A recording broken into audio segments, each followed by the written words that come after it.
The live TV, सच सबसे आगे।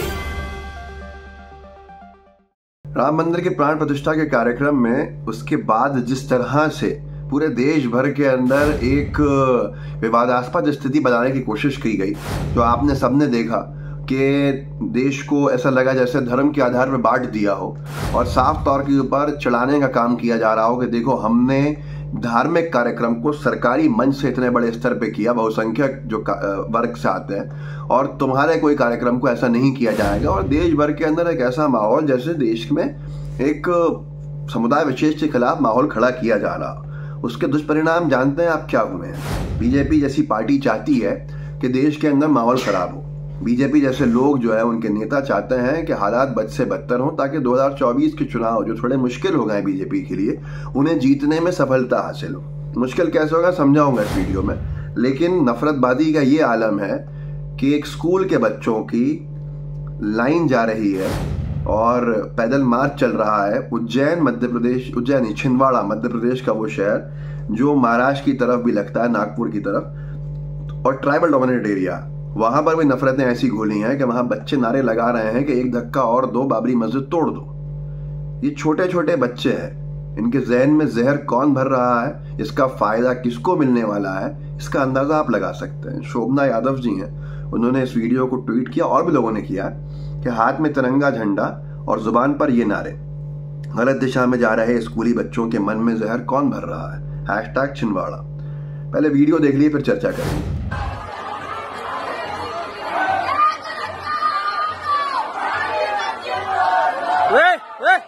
साले स्कूली ना रहे भारी में ना ले।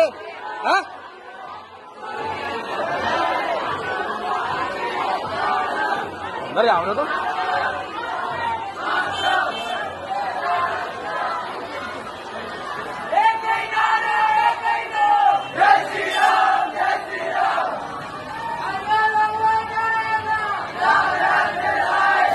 आपने जो वीडियो देखा, इसमें जाने वाले स्कूल के बच्चे हैं और मुझे लगता है कि ये 26 जनवरी का वक्त होगा, 2 दिन पहले का। इसमें जो जिस तरह से माहौल दिख रहा है, 26 जनवरी के जो सेलिब्रेशंस होते हैं उसका हिस्सा। गणतंत्र दिवस के दिन संविधान का अपमान करने का काम ये स्कूल के बच्चे अगर कर रहे हैं तो ये तो भोले भाले हैं। इनसे करवा कौन रहा है, बड़ा सवाल है। उस वीडियो में अगर आप फिर से देखेंगे तो आपको भगवा झंडे सब तरफ दिखेंगे। इस बार 26 जनवरी पे तिरंगे इक्का दुक्का थे, भगवा झंडे सैकड़ों थे। क्या अंतर आ गया है पिछले साल और इस साल के मुकाबले में, आप अच्छे से जानते हैं। लेकिन बच्चों का ऐसे नारों को लगाना, ये क्या दर्शाता है, क्या बताता है कि हम नफरत के किस स्तर पर पहुंच गए हैं और हम आने वाली पीढ़ी को किस स्तर पर नफरत कराने के लिए तैयार कर रहे हैं। इसको डिटेल में द मुस्लिम करके एक ट्विटर हैंडल उसने लिखा है कि लोकेशन छिंदवाड़ा मध्य प्रदेश है। एक धक्का और दो, बाबरी मस्जिद तोड़ दो। हिंदुत्ववादी स्कूल के बच्चों ने मस्जिद के सामने नारे लगाए। चलिए इसमें एक और ये खुलासा होता है कि ये मस्जिद के सामने से निकल रहे थे और तब मस्जिद के सामने से निकलते हुए छोटे छोटे बच्चे ये नारा लगाते हैं, एक धक्का और दो, बाबरी मस्जिद तोड़ दो। इनकी उम्र क्या होगी? 12, 13 साल, 14 साल, 15 साल, इससे नहीं हो सकती। छोटे बच्चे।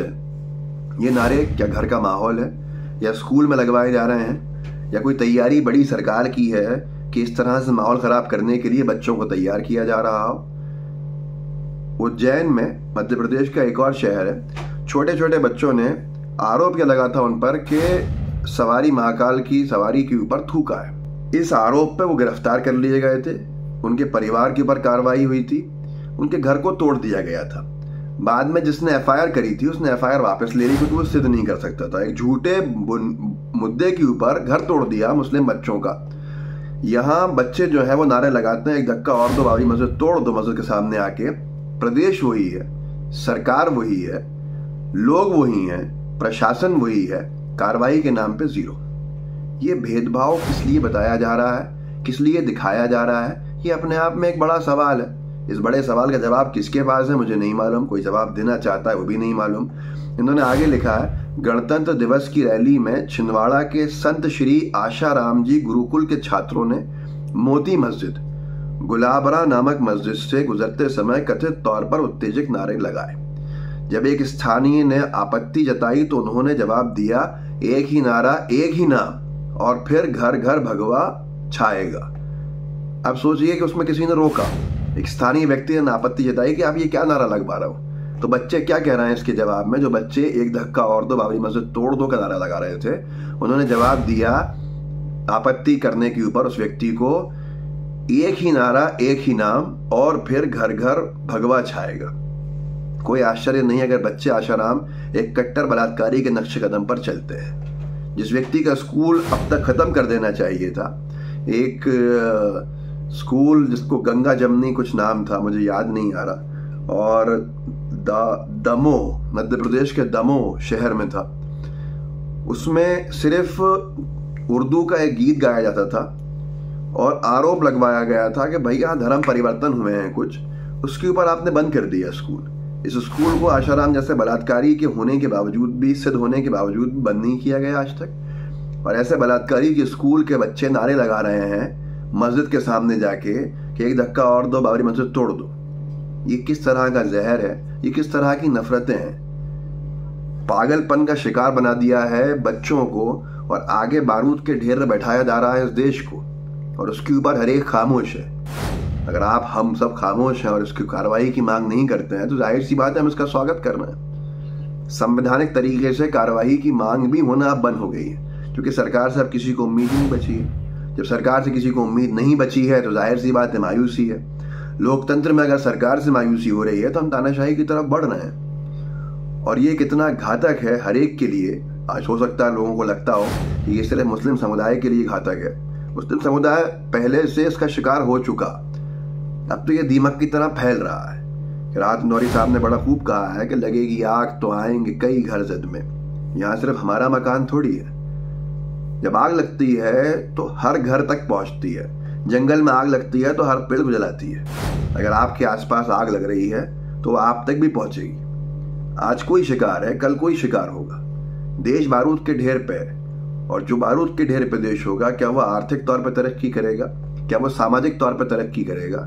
नहीं कर सकता, असंभव है। तो ये सारी की सारी चीजें जो है वो आपके सामने है। मैं यही कहूंगा, आप वीडियो को आगे बढ़ा सकते हैं, कम से कम कार्रवाई की मांग कर सकते हैं, लोगों को आप जागरूक कर सकते हैं। जरूर कीजिए, इस वीडियो को आगे बढ़ाइए, व्हाट्सएप ग्रुप से शेयर कीजिएगा, जो आपके सोशल मीडिया प्लेटफॉर्म्स हैं उन पर शेयर कीजिएगा, और जितने लोगों तक पहुंचा सकते हैं जरूर पहुंचाइएगा। कम से कम एक कोशिश कर सकते हैं जागरूकता फैलाने की। बाकी दुष्प्रचार तो हर तरफ है और हर तरफ बढ़ ही रहा है, ना उसका कोई अंत दिखता है, ना उसको रोकने वाला कोई दिखता है मजबूती के साथ, और जो रोक रहे हैं उनको रोका जा रहा है। तो ये सारा एक बड़ा विषय है जिसको आज जनता तक पहुंचाना चाहिए। तो इस वीडियो को आगे जरूर बढ़ाइएगा। जय हिंद, जय भारत। द लाइव टीवी, सच सबसे आगे।